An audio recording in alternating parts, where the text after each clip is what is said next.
Fundação e Império. Para Mary e Henry. Por Paciência e Tolerância. Prólogo. A decadência do Império Galáctico. Era um império colossal, alargando-se por milhões de mundos que iam de extremo a extremo da poderosa espiral dupla que formava a Via Láctea. Esteve em declínio durante séculos antes de um homem se tornar realmente ciente dessa decadência. Este homem foi Hari Seldon, o homem que representou a única fagulha de esforço criador no meio da pressão da decadência.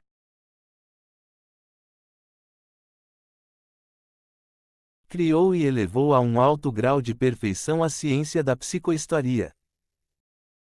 A psicohistória trabalha considerando não o homem, mas o homem-massa. Era a ciência da multidão, multidão considerada no seu total de bilhões. Podia prever as reações com uma precisão que uma ciência menor só poderia resolver e prever com o mesmo rigor do ressalto de uma bola de bilhar. A reação de um homem não podia ser prevista utilizando a matemática, a reação de 1 bilhão é algo diferente.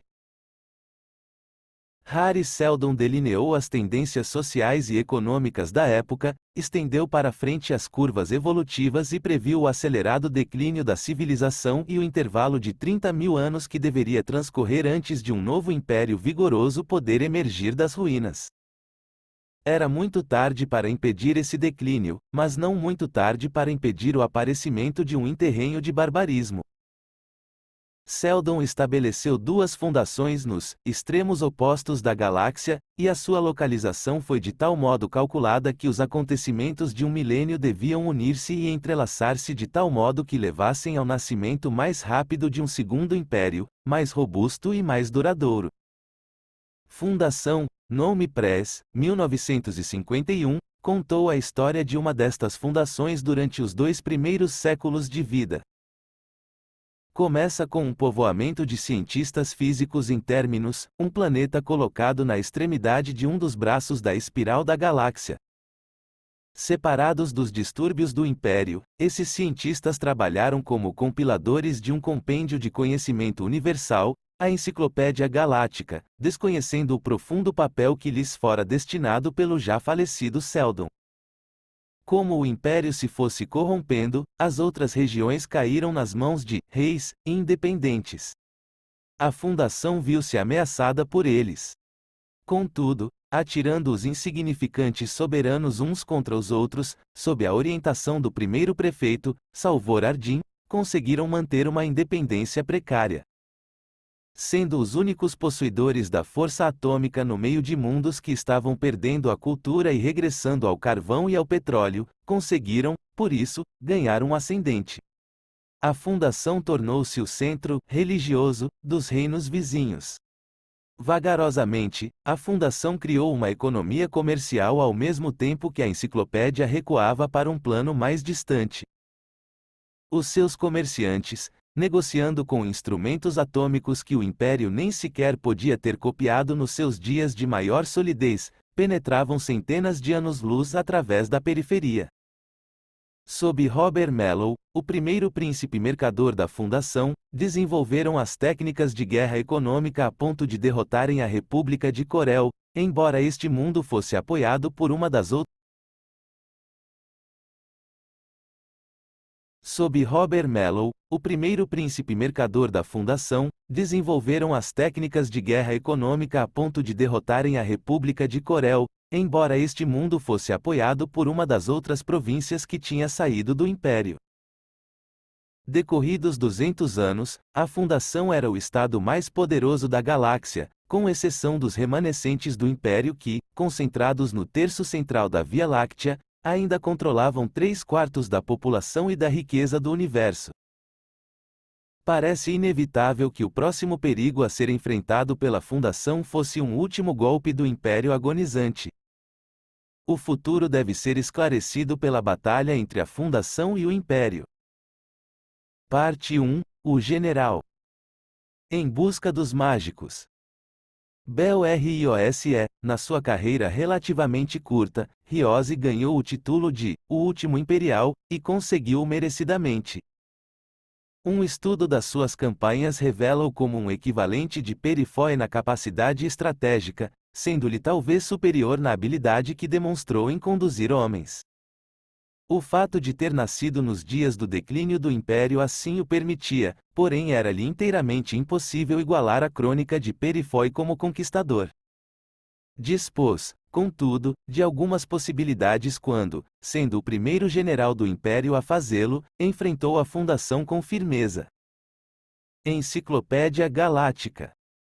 Bel-Riose sem escolta, o que está em desacordo com aquilo que a etiqueta cortesã prescreve para o chefe de uma esquadra estacionada num sombrio sistema estelar, na fronteira do Império Galáctico. Bel-Riose era jovem e enérgico, suficientemente enérgico para ser capaz de aceitar que o fim do universo podia ser tão próximo como provável, provocado por uma corte onde não havia emoção e era apenas calculista, e indiscreto além disso. Circulavam a seu respeito histórias estranhas e improváveis, caprichosamente repetidas por centenas de pessoas e obscuramente conhecidas por milhares de outras, intrigadas pela última faculdade, a possibilidade de uma aventura militar dava utilização às outras duas. A combinação era subjugante. Saiu do sujo carro terrestre de que se tinha apropriado e dirigiu-se à porta da velha mansão que era o seu destino. Bateu. O olho fotônico que movimentava a porta estava em funcionamento, contudo a porta abriu-se manualmente. Bel-Riose sorriu para o ancião. Sou Riose. Reconheço. O ancião continuou imóvel e sem surpresa no seu lugar. Que assunto traz? Riose desceu um degrau em sinal de submissão. É de paz. Se o senhor for do Sem-Barre, peço-lhe o favor de me dar uns momentos de atenção. Do Sem-Barre afastou-se para o lado e, no interior da casa, as paredes reluziam de calor. O general penetrou na luz do dia. Apalpou a parede do gabinete, depois do que olhou fixamente para as pontas dos dedos. O senhor conseguiu isto em Siena? Barre sorriu fracamente. Não podia ser em outra parte, julgo eu. Eu próprio cuido da casa tão bem quanto posso. Tenho que lhe pedir desculpa por tê-lo obrigado a esperar à porta. O aparelho automático assinala a presença de um visitante, porém não abre a porta. Os seus inventos estragam-se depressa. A voz do general era ligeiramente trocista. Alguns deles não são muito úteis. Pode sentar-se, cavalheiro bebe chá? De Siena. Meu caro senhor, é socialmente impossível não bebê-lo. O velho patrício retirou-se silenciosamente com uma reverência leve que fazia parte da herança cerimoniosa legada por uma remota aristocracia dos melhores dias do último século. Riose fitou as costas do seu anfitrião quando este se afastou, e a sua clássica urbanidade provocou-lhe um sentimento de indecisa irritação. Sua educação fora puramente militar, sua experiência também. Tinha, como se costuma dizer, enfrentado a morte muitas vezes, contudo uma morte sempre caracterizada por uma natureza familiar e tangível.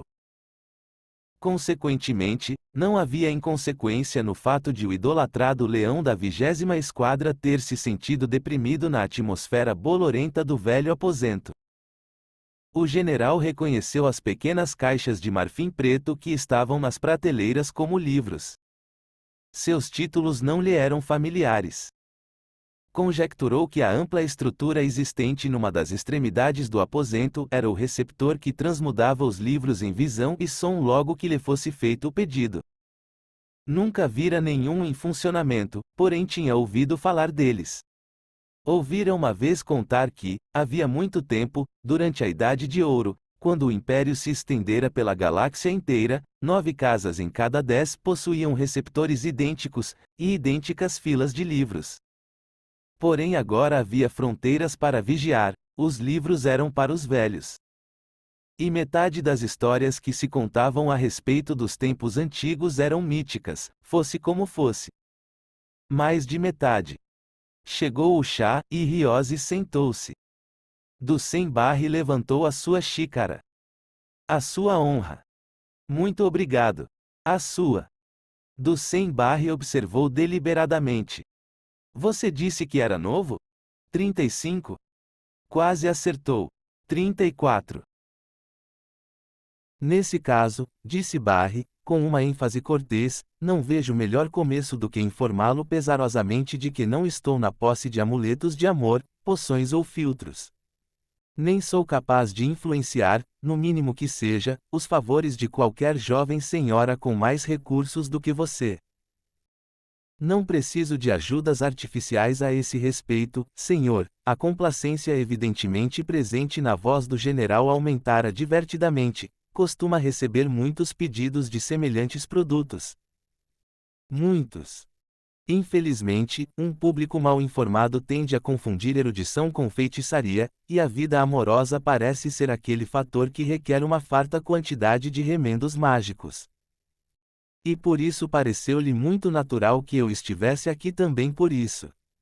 Mas eu sou diferente.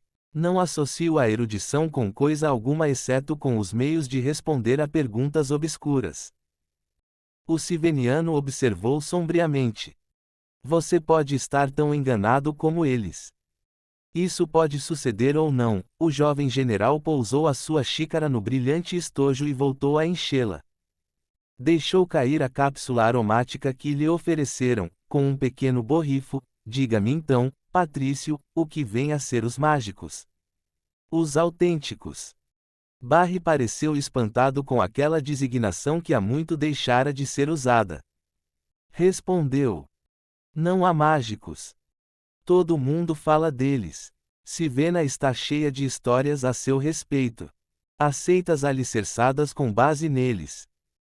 Há umas estranhas ligações entre eles e os grupos existentes entre os seus compatriotas, que sonham e dizem tolices a respeito dos velhos tempos a que eles denominam liberdade e autonomia. Esta matéria pode tornar-se eventualmente um perigo para o Estado. O ancião meneou a cabeça. Por que é que me pergunta? Você desconfia de alguma rebelião encabeçada por mim? Riose encolheu os ombros. Nunca.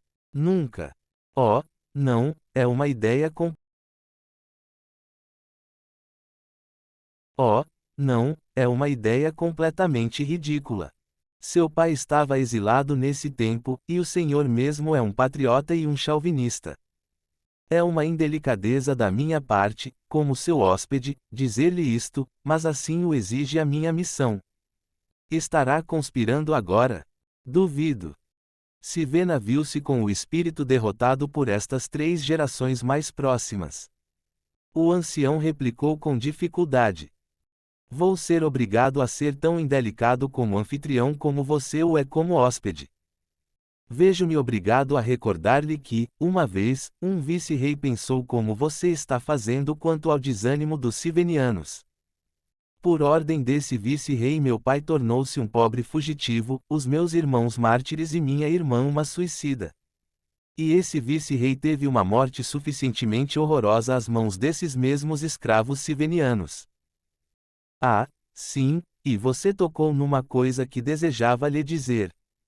Há 3 anos que a misteriosa morte deste vice-rei deixou de ser um mistério para mim. Havia um jovem soldado da sua guarda pessoal cujas ações foram interessantes. Você foi esse soldado, porém não há necessidade de pormenores, julgo eu. Barry estava tranquilo. Nenhuma. O que é que você propõe? Que responda às minhas perguntas. Mas não sob ameaça. Estou velho, mas não tão velho que a vida não tenha para mim um significado particular. Prezado senhor, estamos em tempos difíceis, disse Riose, a propósito, e tem filhos e amigos. Tem uma pátria pela qual vociferou frases de amor e loucura no passado. Olhe, se eu me decidisse a empregar a violência, não iria contentar-me com um objetivo tão limitado como bater-lhe. Barry disse friamente. O que é que você quer? Riose segurou a xícara vazia enquanto falava. Ouça-me, Patrício. Estamos em uma época em que os soldados mais afortunados são aqueles cujas funções são comandar paradas engalanadas que passam através dos jardins do Palácio Imperial nos dias de festa e escoltar as naves cintilantes de prazer que transportam sua imperial magnificência para os planetas de verão. Eu sinto uma falta. Eu sinto uma falta aos 34, e continuarei a sentir essa falta. Porque, veja bem, estou disposto a lutar. Foi por isso que eles me mandaram para cá. Eu também sou um desmancha-prazeres na corte. Não respeito a etiqueta. Ofendo os almofadinhas e os senhores almirantes, todavia também sou bom comandante de naves e de homens distribuídos de repente para ficarem isolados no espaço. Por isso Sivena é o desterro. Trata-se de um mundo fronteiriço, uma província rebelde e árida. Fica muito longe, suficientemente longe, para satisfazer todo mundo. E estou na mesma. Não há rebeliões para esmagar lá embaixo, e nas fronteiras do vice-rei não há revolta, pelo menos isso não sucede desde que o falecido pai de Sua Majestade Imperial, de gloriosa memória, deu o exemplo de Maltel de Paramai. Um imperador enérgico, murmurou Barry. É verdade. É verdade, e precisávamos de mais assim. É ele o meu senhor, lembre-se disto. São os seus interesses que eu defendo. Barry encolheu os ombros indiferentemente. E a que respeito vem essa conversa toda? Eu lhe digo em duas palavras. Os mágicos que eu mencionei vieram do outro lado das defesas fronteiriças, onde as estrelas estão fracamente disseminadas. Onde as estrelas estão fracamente disseminadas, observou Barry, e o frio do espaço penetra nelas. É uma poesia, resmungou Riose. Os versos pareciam-lhe frívolos em tal momento, seja como for, eles são da periferia, do único local onde eu tenho liberdade de combater pela glória do imperador. E isso serve os interesses de Sua Majestade Imperial e satisfaz o seu próprio gosto por um bom combate. Exatamente. Mas eu queria saber aquilo com que vou combater e é para isso que peço o seu auxílio. Por que é que você quer saber? Riose mordiscou casualmente um bolo. Porque há 3 anos que investigo todos os rumores, todos os mitos, todos os boatos que se referem aos mágicos e consulto todas as bibliotecas de informação, e só 2 fatos isolados são unanimemente considerados em conjunto e são, portanto, verdadeiros com toda certeza. O primeiro é que os mágicos vêm da fronteira da galáxia, em frente de Siena, o segundo é que seu pai encontrou uma vez um mágico, vivo e real, e falou com ele. O idoso siveniano encolheu os ombros, e Riose continuou. O melhor que faria era contar-me aquilo que sabe. Barry disse pensativamente. Seria interessante contar-lhe determinadas coisas. Seria uma tentativa psicohistórica de minha própria conta. Que espécie de tentativa?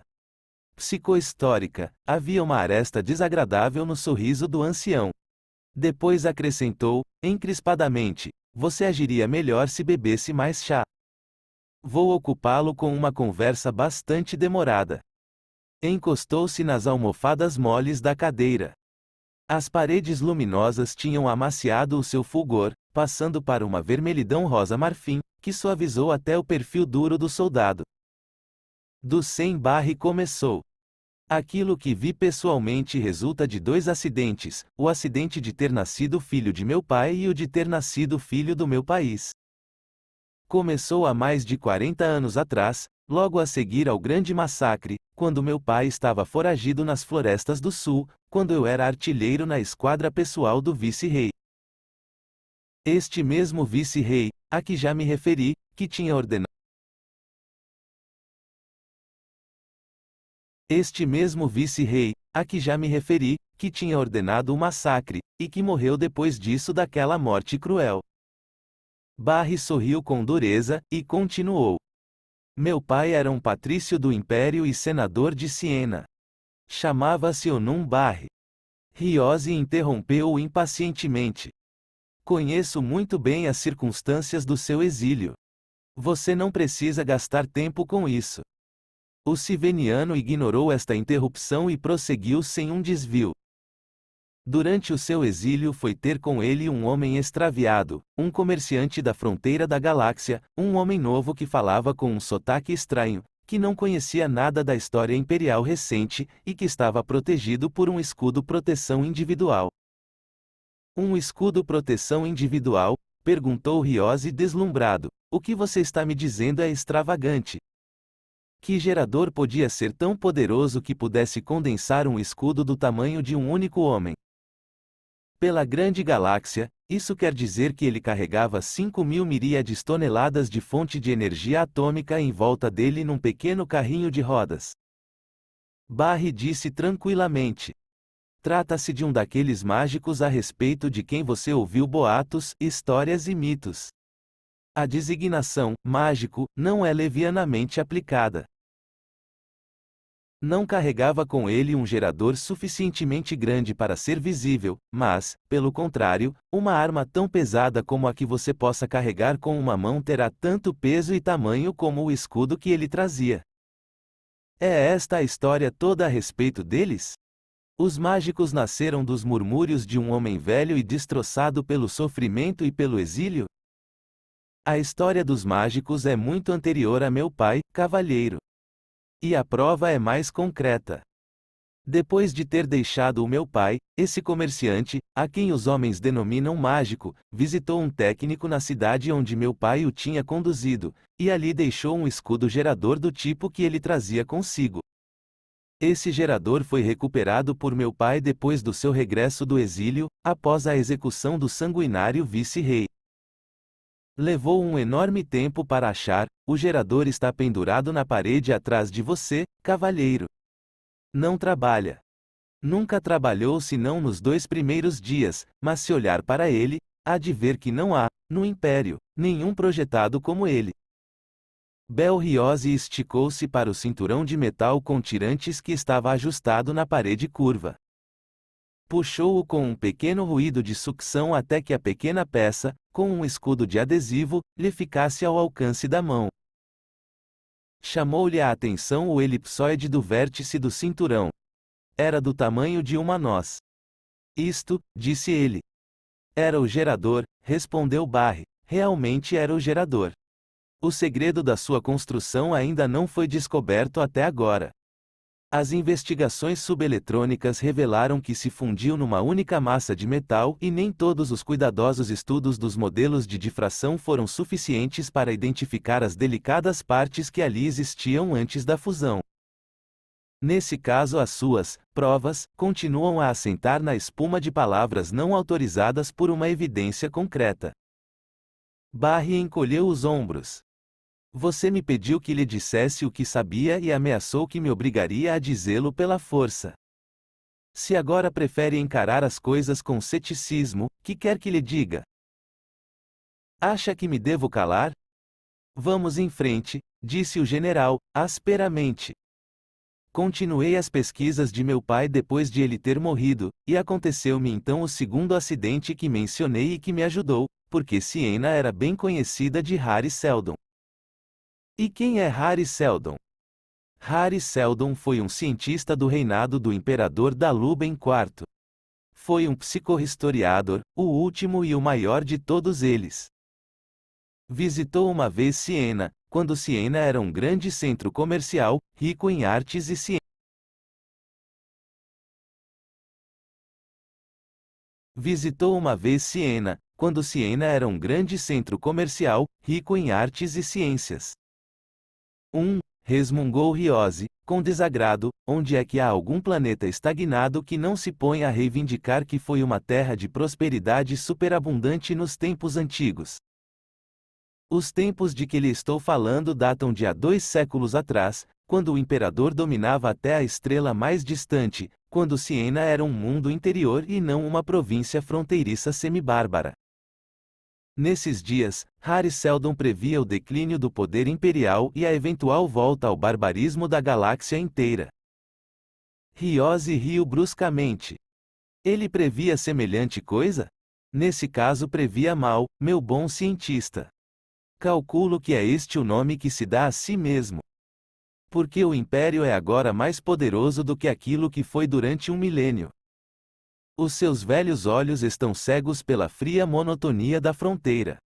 Volte para os mundos secretos de antigamente, volte para o ardor e para a prosperidade do centro. O ancião meneou sombriamente a cabeça.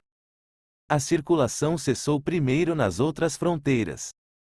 Levará quase uma década para atingir o coração. Isto é, da década aparente e evidente para todos, tão distinta da década secreta que é uma velha história de alguns 15 séculos. E assim esse tal Harry Seldon previa uma galáxia de barbarismo uniforme, disse Riose, bem-humoradamente. E que fez ele então?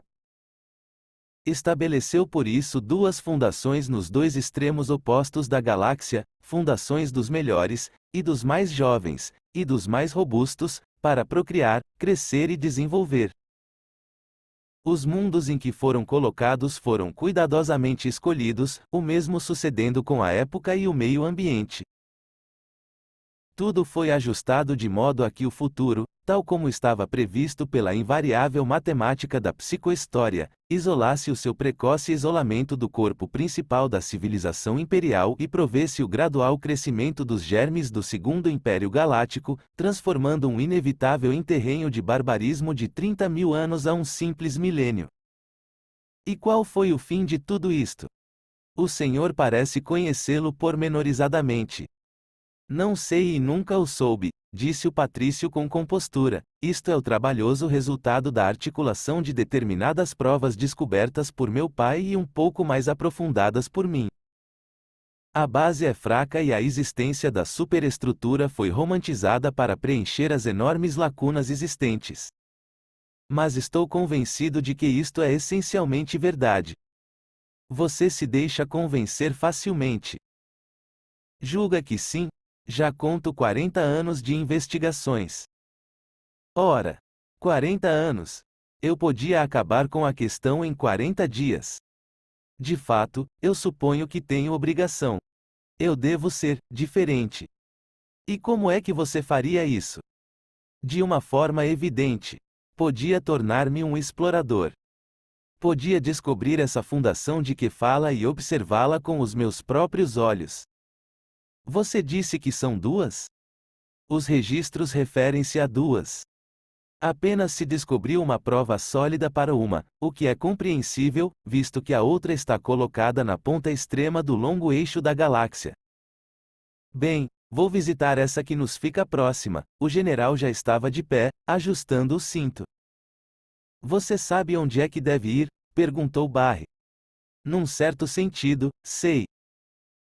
Nos registros daquele falecido vice-rei, que vocês assassinaram em hora oportuna, há uma pequena quantidade de histórias de outros bárbaros. De fato, uma das suas filhas foi pedida em casamento por um príncipe bárbaro. Ali averiguarei qual há de ser o meu caminho. Estendeu a mão. Agradeço a hospitalidade que me dispensou. Dusem-Barre tocou-lhe na mão com os dedos e fez uma reverência formal. Tive muita honra na sua visita. E anoto também as informações que me deu, continuou Belriose, haverei de agradecer-lhe quando estiver de regresso. Dusem-Barre acompanhou o seu visitante submissamente até a porta externa e disse tranquilamente ao vê-lo desaparecer no carro terrestre. E se chegar a voltar?